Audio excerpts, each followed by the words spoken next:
4 years ago, my best friend offered to test my boyfriend's loyalty. When he passed, I thought I had found the one. I didn't realize the entire test was a staged performance to cover up the fact that they were already sleeping together.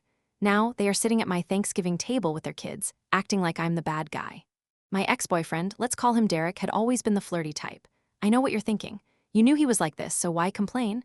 But he promised me on our very first date that he wasn't a player. I was young and in love, so I believed him, even when he would eye other girls or compliment female colleagues a little too enthusiastically. My best friend at the time, Jessica, fed into my insecurities. She told me, you can't just trust him blindly. He could be doing anything behind your back.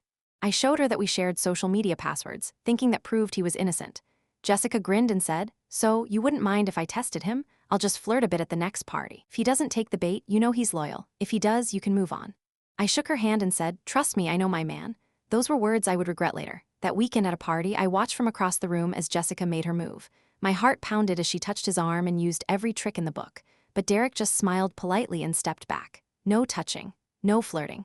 When he walked away to talk to a guy friend, I felt my whole body relax. He passed. From then on, I stopped overanalyzing his texts.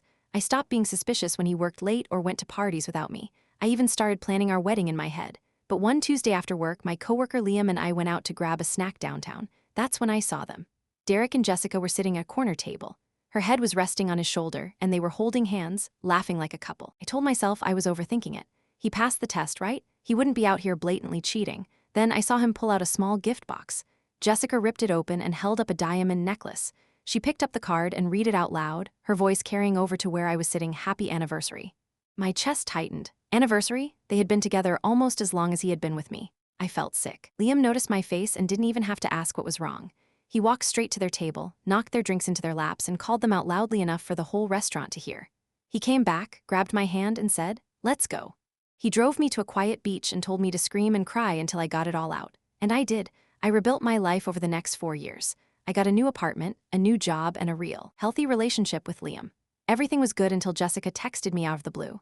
She said she missed me and wanted to heal the past over Thanksgiving. I wanted to say no, but my family guilt-tripped me, saying I needed closure. They were wrong. The moment Jessica and Derek stepped into my house, they acted like it was a competition. They bragged about their house, their jobs, and their perfect kids. Even their children were rude. One of them looked at me and said, Mommy says you ghosted them for no reason. You're mean. My family started giving me side glances, looking at me like I was the villain who couldn't let a grudge go. That's when Liam stood up. He walked into his office and came back out holding a thick folder. He slammed it onto the dining table. Inside was everything. He had dug up screenshots of their messages from 4 years ago, proving they planned the fake loyalty test together just to throw me off the scent. There were photos of group chats where they mocked me for being gullible. But the best part? Liam had done a fresh background check. The folder contained proof that they were both currently cheating on each other. Derek had a girlfriend in the city, and Jessica was seeing her personal trainer. Jessica and Derek immediately broke out into a screaming match. They were throwing my furniture and questioning the paternity of their own children. It was beautiful chaos. I looked at the two of them, red-faced and trembling with rage, and I smiled. Then, I turned to their crying kids and asked calmly, so, which parent are you two planning to stay with after the divorce?